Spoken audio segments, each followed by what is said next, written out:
Yan, good morning po sa ating mga kababayan at Dolomite Beach at nagtatanong po kasi sa atin na na-wash out na ba raw sa bagyong Krising at Dante PH. So mga kababayan, ito pa rin no, manatiling malinis yung Dolomite Beach. Ayun po, Rizal! Okay dyan. Yan si Rizal, isa sa mga nagme-maintain ng kalinisan dito mga kabayan. So ganoon pa rin naman po no, at hindi naman siya na wash out, kumbaga nalinis lang.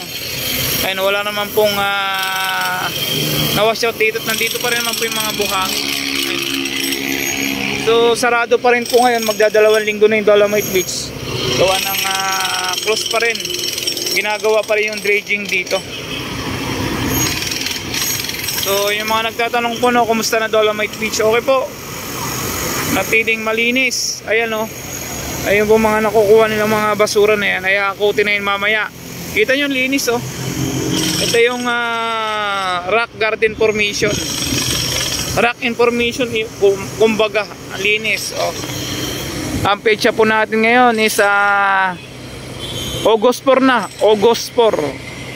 Tama ba? August 4, Monday.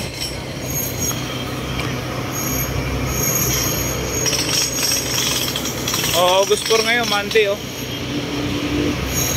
Ayan yung napakalinis. Wala kayong makitang basura.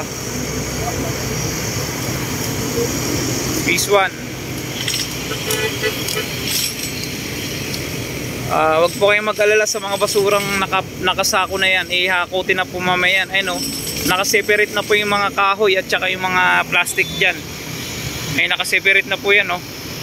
At hahakutin na ng truck in mamaya oh, yung mga nagsasabi ng wash out. Ang linis oh.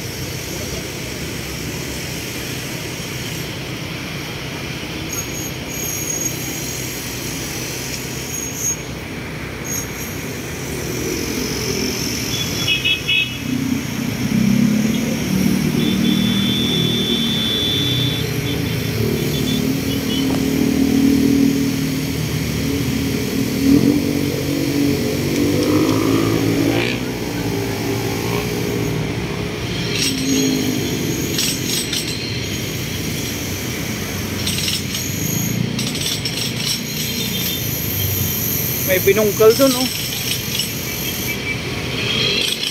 Ayan oh.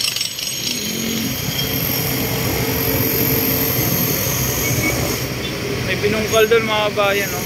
Yung ano yata yun, pipe, yung tubo.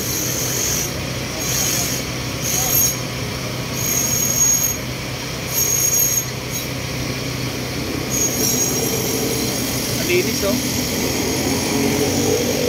Daluyan ng tubig.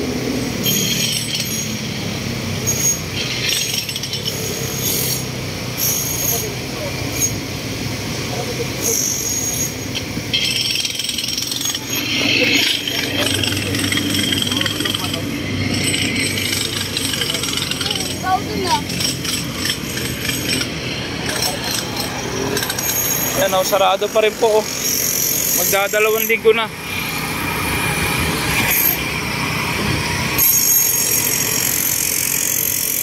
Magdadalawang linggo na po yung pagkukumpuni dito no.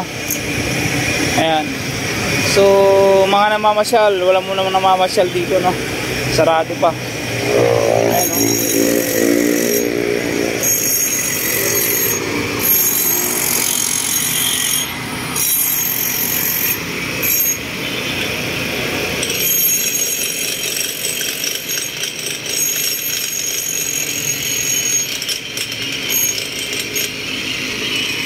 Hanggang dun sa dulo.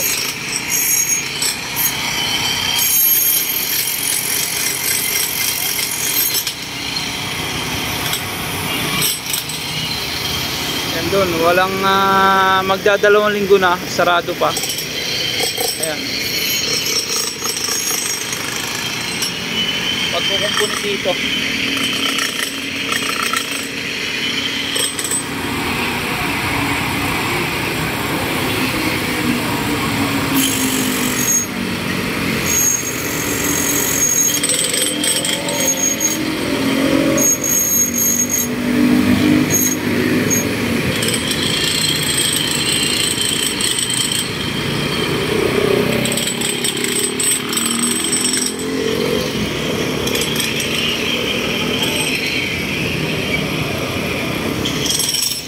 yung mga gustong pumasok sa loob ng Dolomite Beach. So hanggang dito lang sila sa may footbridge.